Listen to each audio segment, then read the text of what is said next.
You thought it was what? I'd like to call to order the special meeting of the Board of Finance, February 1st, 2022. Okay, somewhere in Washington DC, but I don't know what place it is. I pledge allegiance to the flag of the United States of America and to the republic for which it stands, one nation, under God, indivisible, with liberty and justice for all.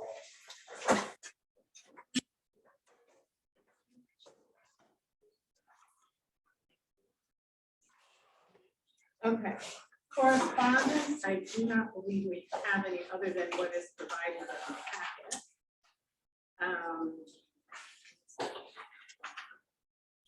Okay, the next item is consideration of approval of regular minutes from January 11th, 2022. Do I have a motion? So moved. Second? Discussion? Yeah, I like it. Yeah, I'm sorry. No, Dan, you go first. Oh, okay. Well, second for your second. I second. Okay, good. Do you want to go for discussion first? No, you can. So I just wanted to make sure with respect to the minutes, I know we talked this week about the organizational chart issue last time. I don't believe the minutes actually reflected that I'm afraid they brought that as part of the discussion, they probably should. But the minutes reflected what? That Bob and Freda had brought up the fact that the organizational chart needed to be discussed, which is why we put it on this agenda today. So I'll gotta go back and find the minutes here. I can tell you where it came up was after the controller report. Yeah. That's when Bob brought it up. Right, and I did check, because it's on there, I would look back and see. Yeah. And that's where you had brought it up. So it should say that, something to the effect that Bob and Ray brought up the need for discussion about changes to the comptroller's reports. And said, you could say that And I specifically committed to said putting it on a You would future put it on agenda. future agenda. So, yeah, that's one of the lessons we have. So, I'll make this. assuming those changes are made, then. I'll make this minute. Okay, so any other discussion? So you want to amend the Just motion? wait until we do. Yeah, and I'll second as amended motion. Okay, all those in favor of approving the amended minutes from January 11th, 2022, please signify by saying aye. Aye, opposed? Okay. That's carried. The next topic, and I just want to be clear, I want to split this in half. I want to spend the second half on the budget process. So, let's try to make some hay. Discussion of organizational chart and vision in the 2021 annual report. Do I have a motion to discuss that? I'd make the motion to discuss that.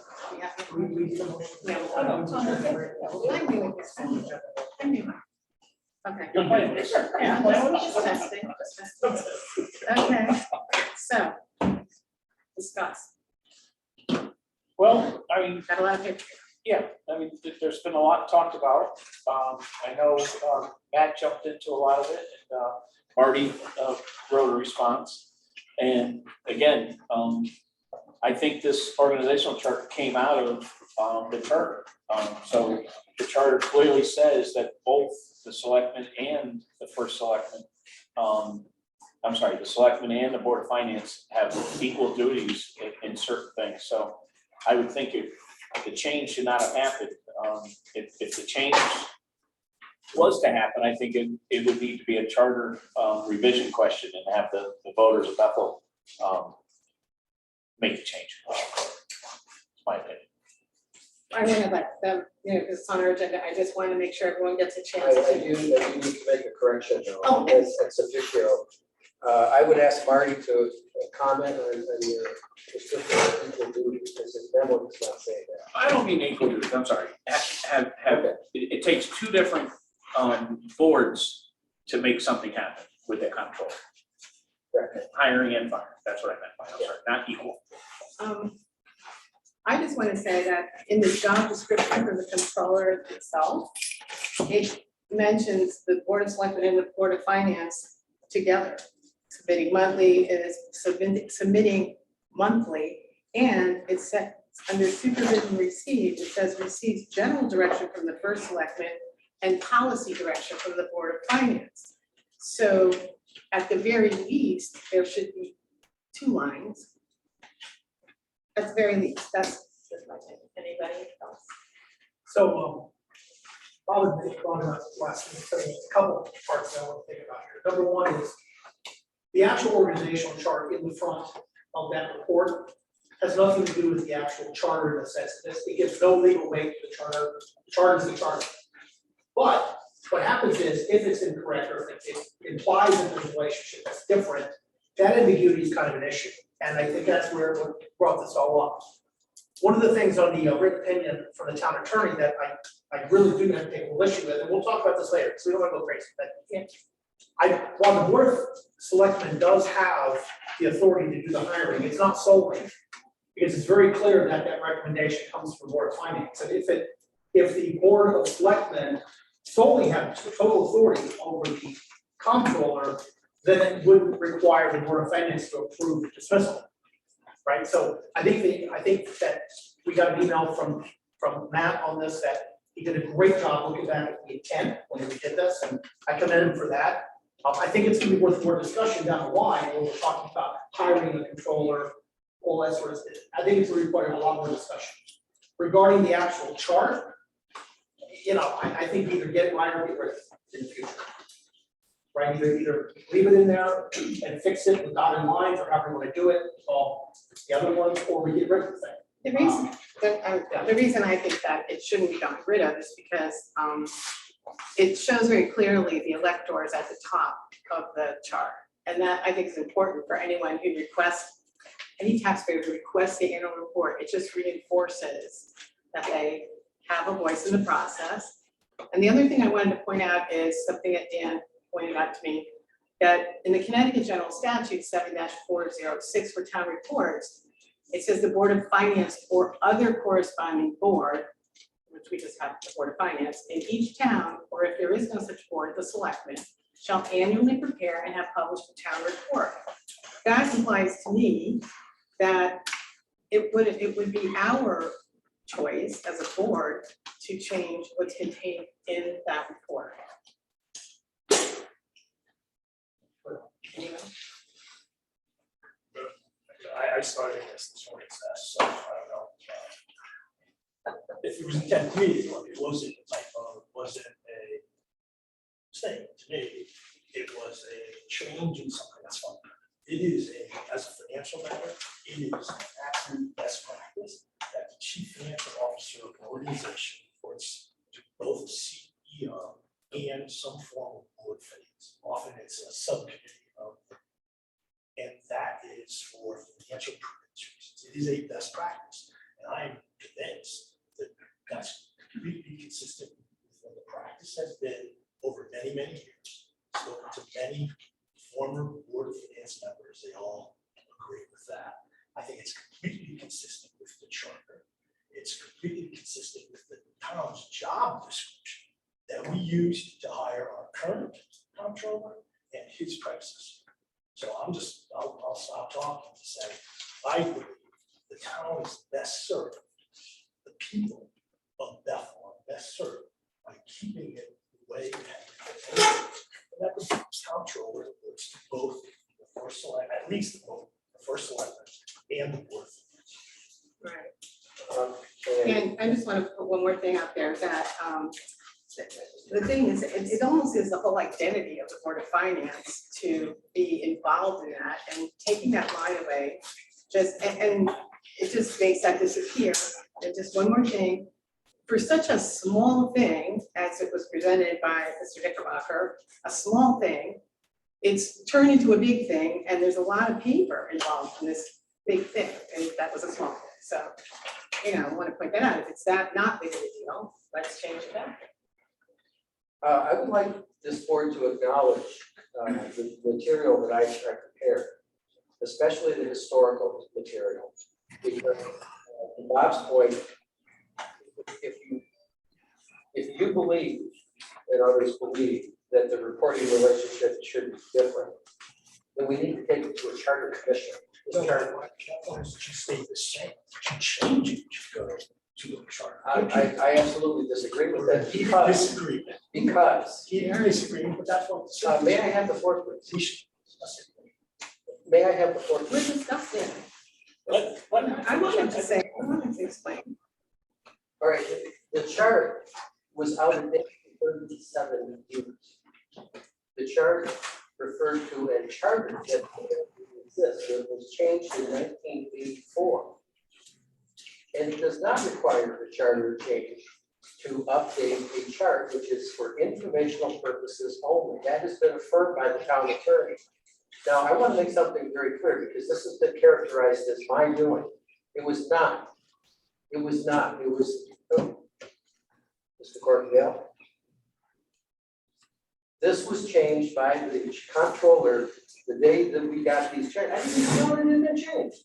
I recall the comptroller discussing it with the former comptroller, saying, "Oh, this chart is out of date."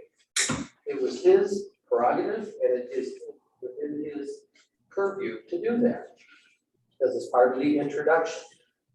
So I really don't understand why this is being given so much weight. It was, as the research I gave you shows, it was never a comprehensive chart. It was never intended to dictate action. Somehow, we managed to hire 2 comptrollers before this one, and nobody even noticed. It is not an important document. It's informational. So I want to agree with Mr. Carter. You can, if we really want to have something in the report that has spider webs all over it, so we have a dotted line to the Board of Finance, and then we have a dotted line from the Director of Parks and Rec to the Park and Rec Commission, and a dotted line from the Youth Commission to the Park and Rec, a dotted line from the Assessor to the Assessment Board of Appeals. We can have that. Or you can just have the primary relationship, or you can just say this chart is not important because it's not required. If I might, so apples and oranges, this is the financial committee of the town. It's not Park and Rec to this, it's not a spider web, it's very clear. Why does it say 5 or 6 times? In the job description of the controller, it never mentions the Board of Selectmen without mentioning the Board of Finance. That's a question you'll have to ask Marty. Okay. That's a, I'm saying things that tangentially tie into this chart, that doesn't mean anything or that it's not important. so let's throw it. I don't think we can. Well, because there's things that, Okay. Can I say something, please? Can I comment? Mr. Long. But yes, first thing, I just want to point out to Madam Chairman, she indicated that the organizational chart shows the electors being at the top of the list. And I would agree with that. And that's exactly what they did back in the 70s when they changed the charter that said the Board of Finance appointed the comptroller, and the Board of Finance also, the comptroller reported to the Board of Finance. That's been changed. It's clear, plain language. There's no doubt about it. If you want to change it, then you're going to have to go through a charter change. And, you know, I indicated in my correspondence that, yes, there's a lot of places where, you know, it goes back and forth. You know, there's different duties for the comptroller for different things. But the simple, plain language, and as I said in my letter, it's clear, all right, is that the comptroller reports to the first selectman, and the comptroller is appointed by the Board of Selectmen. You can recommend all you want, but it's up to the Board of Selectmen to make the final decision. And they can take your recommendation or not. This is exactly, well, not exactly, but it's pretty damn close to what we have with the police chief and the police commission. You have a similar situation where the police chief reports to the directly to the first selectman, and I believe the Board of Selectmen are the ones that appoint the police chief with a recommendation from the police commission, and that's been there for years. I really think that what happened was nobody paid attention. They made the change to the charter, and then nobody thought about changing the organizational chart after. And the only reason why it was pointed out now was because there was some discussion amongst the current comptroller and the old comptroller as to how the next comptroller was going to be appointed. And somebody looked at it and said, hey, this is not correct. But to just simply say that, well, there's overlapping duties, therefore, the organizational chart needs to be changed, and we're not reporting to the first selectman, that's incorrect. It's clearly incorrect. I just need to ask a question to Marty and then Dan. Did you please speak to Connecticut General Statute, section 7-406? That's been changed by our charter. We have the authority to make changes. And it's changed. I read your first sentence of that again. The Board of Finance or other corresponding board in each town. There you go, right there, or other corresponding board in each town. You can't ignore that language either. The charter made a decision, what was the year that was passed? Marty, you're missing it. It says, but if there's a Board of Finance, you have to listen and we'll read it again. It talks about if there's not a Board of Finance, then it goes to the selectmen. So we can read it one more time so you can hear it. It absolutely says that, Marty. Mr. Wolf. Read it. Can I ask, what year was that statute passed? What was the question? It doesn't say when it was revised or amended. Usually at the end, it will have the date. At the end of the statute, it will have the date that it went through. Well, it says 1965, 19. Yeah, okay. Well, that's, Why is that important? It's not changed or amended. It literally says the Board of Finance or other corresponding board in each town, or if there is no such board, the selectmen shall annually prepare and have published a town report. That says to me that this is the Board of Finance's report. Am I misreading that? yes, what it is that it's been changed by our charter. I mean, if you can go back and read 1,000 different statutes and you'd say, well, how come we don't do this and how come we don't? Because we've decided to go through a charter of government, which changes some of those things. And that's one of the things that's been changed. That's why I asked, when was that passed? I mean, it was passed only a year or two ago, or 5 years ago, I would say, okay, the legislature's changing their mind on what they want to do. But that's not the case. It's an older statute. It's been changed. What I think we've actually, we're in a hornet's nest on this. And as my colleague mentioned just a moment ago, this is something that's going to take a lot of discussion. We have two main issues going on here. Number one, we have the relationship with the Board of Finance, two, the comptroller, who's in charge, and there's a lot to unpack. And then the other is what's going to happen with the report in the future. So I don't think it makes sense to go back and change the report if that's already been put in the state audit, but we can talk about that too. So with that, I would like to make a motion, given that it is quarter till. Yes. I'd like to make a motion that we table this for the March meeting. Very good. I'll second it. Okay. All in favor of tabling this? I'm sorry, I couldn't hear that motion. Could you repeat it? Yes, sir, I made the motion that we table the discussion regarding the chart to the next meeting, which is in March. And I second it, Marty. okay, I'd like to ask that motion. 'Cause I Okay. believe the main question is to whom the comptroller. The chart is merely a reconciliation of what is in practice. okay, And the chart is part of the financial statements that have been certified to the state.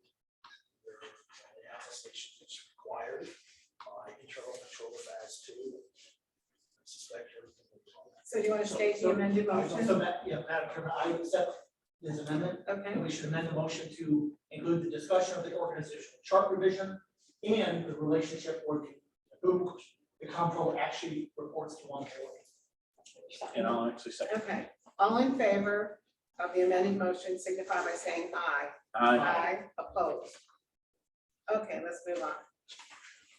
Next and last thing on this agenda is the budget process, which what I meant by that is, yeah, people have questions, but basically there's this sheet that I think is going to be very helpful. This one sheet that Brad has generated, which is going to give us at a glance each department we're talking about, because in the past, OpenGov has been a little bit laborious. And on the paper, this, we can take notes on this, we can see exactly what's caused an increase or a decrease or whatever.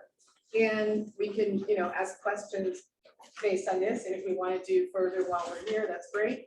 But I just think that this is a really handy thing to have. What did you guys I think Brad did a great job on that. think? Yeah.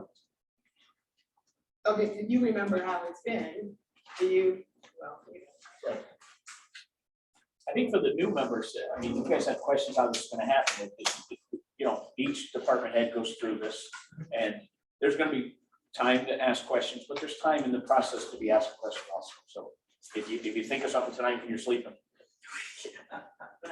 Madam Chairman, can I just make one comment about it? yes, sir. So this doesn't replace OpenGov. No. If you want the nitty gritty, you still need to go on OpenGov. Because if, I don't know, we don't have a lot of members, it's still the big book. You used to get a big book and all the nitty gritty of it. And when something changed, you had to reprint everything, just pain in the butt. We're back to having to reprint things if something changed. For example, the fire commission met last night, their budgets changed. Yeah. So that's been updated for everybody. But so OpenGov is still the backbone of all of this. This is just to try to make it easier. So when you're deliberating and listening to presentations, it tells you the heart of what's different. I did not mean to imply that this No, I would know. replace it, because Yeah. this is just, while we're, all this information is coming in, we have this in front of us. Of course, we will do our research, but this just helps because we're gonna have a lot of presentations coming at us. So, Question, is the expectation is that this should be updated after each meeting or? well, I'm thinking it's for the presentations. I'm thinking that, It'll be updated as there's change. Okay. So knock on wood, not, there's no more changes to the budget between now and all the presentations. oh, yeah. And then you'll get new ones after the board of selectmen deliberates, there'll be another column, see what they did. After the board of finance deliberates, before the public hearing, you'll get a new sheet with that column. So it'll be updated. I'm gonna try not to kill too many trees. It's updated every meeting. But like I said, the fire commission met last night, so the 2 fire department pages changed, which I haven't updated them yet because I'm waiting to get them, the chiefs to get their information more. But I did update the totals. So the total in here does give you the most recent totals after the fire commission meeting. Thank you, Brad. We have a few minutes. Does anybody have any questions about anything about the process? I have a question. I was just wondering, I know last year and previous years, since we started doing the presenter session of this data and paper and things that we don't have. So I'm wondering if there's a way to ask presenters to share with us the things that they're going to be using as reference, not only their presentation. Is that just kind of like? I agree with you 100%. And Brad, you talked about that, like sometimes they have peripherals that aren't uploaded to OpenGov and they have. Yeah, so we talked a little bit of that with the department head. Some of it, like, when, not to pick up the senior center, but when the senior center is at, she has, she's not tonight. She has a folder of all of her stuff. Obviously, you don't want all that. But I try to get everybody to upload their stuff in OpenGov if they have detailed stuff. I know the library has a presentation, so if that's not in OpenGov yet, after they present, usually we'll put that presentation in OpenGov, so you go back and watch it. We try to put most of the backup in. A lot of the department heads do have their own notes on stuff of what they're trying to present. But the main stuff, if they've supplied anything, we do put it in OpenGov. Okay, so I think they should be encouraged to upload any stuff that they're gonna hand out to us. Or if they're coming with themselves with like a Excel spreadsheet or something Yeah. that they're gonna read from, if they could just put that either in OpenGov or just hand us a copy if they don't, if it shouldn't be in OpenGov for some reason, that would just be helpful. I agree. Any more discussion? Motion to, So the public hearing and the annual town meeting is going to be at the middle school auditorium instead of the high school. So the tentative schedule I gave us at the high school, but it's at the middle school. And I'll update that, get this out. okay, thank you, Bjorn. Do I have a motion to adjourn? I'll make a motion to adjourn. Second. All in favor? Aye. Okay.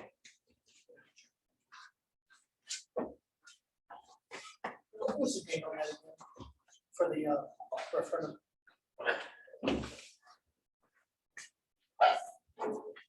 one other thing you'll notice in the book, I started putting in the next. Oh, yeah, I got it. So if you're looking at